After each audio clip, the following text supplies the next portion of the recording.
Hi, Janet, JDK Counseling. I hope you're all doing well. Wondering if you've had the same driving experience that I have had, or maybe you've had it as a passenger in the car too, but you're driving along and someone cuts you off or stops suddenly and their brake lights don't work and they haven't been working and you have to jam on the brake, or they make a turn without a turn signal, or just do something either illegal or just really annoying. And in that moment, you have a choice about what you're going to do and how you're going to respond. And you could respond with a colorful colloquialism, a gesture of some sort. Some people might actually get more aggressive on the road and do something to try to get back at that driver. A lot of options for choices that we could make. Some people might just kind of blow it off and roll on their merry way.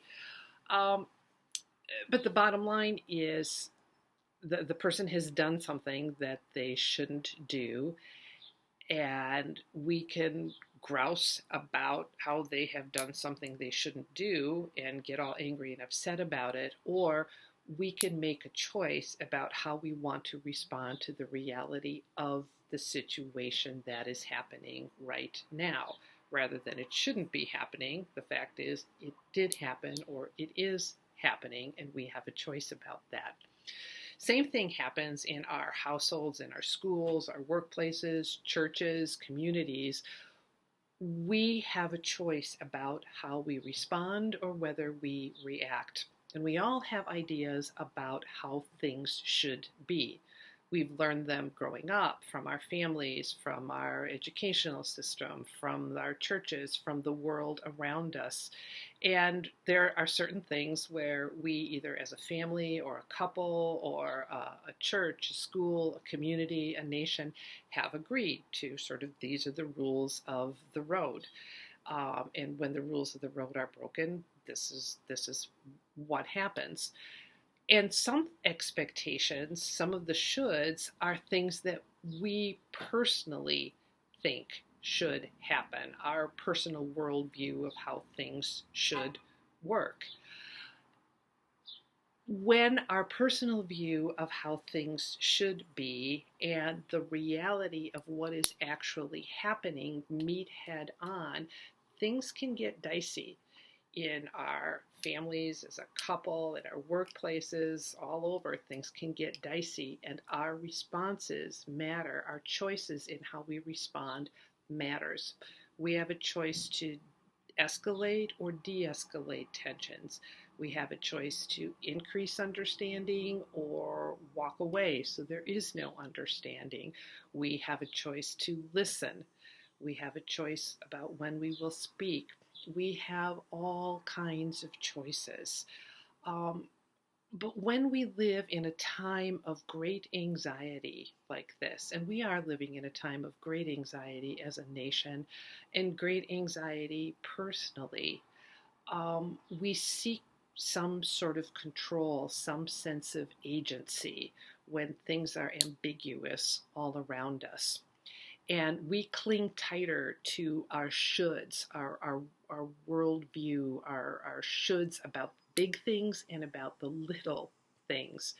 And where we seek control is in the little things. And that's often where tensions now are showing up in families and in all kinds of relationships.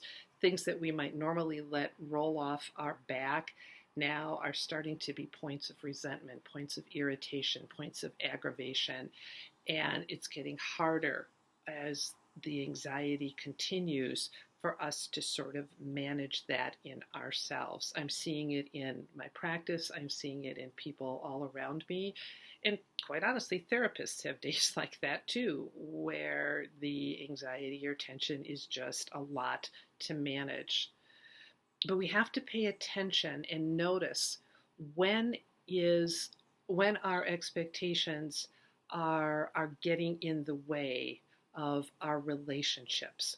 When do we need to step back and really examine our personal expectations, and are they turning into judgments? Are they turning into a real need to control that has more to do with managing our own anxiety than helping a situation better itself.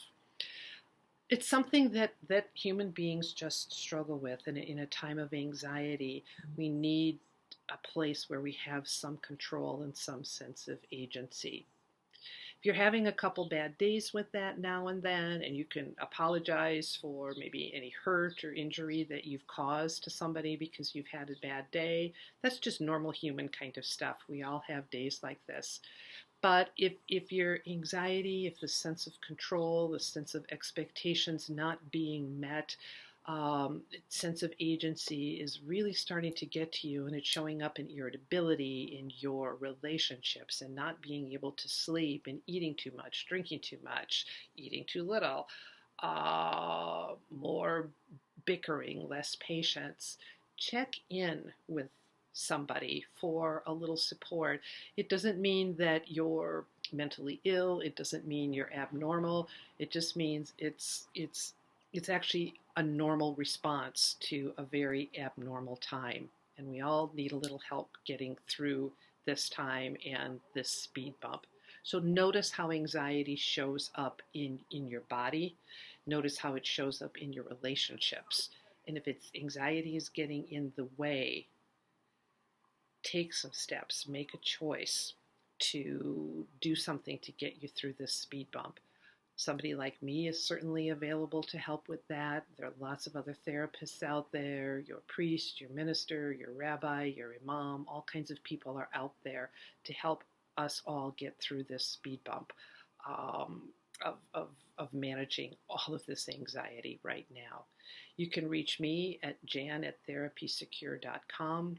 Please share this video with anybody you might find helpful. Take good care of yourself. Bye now.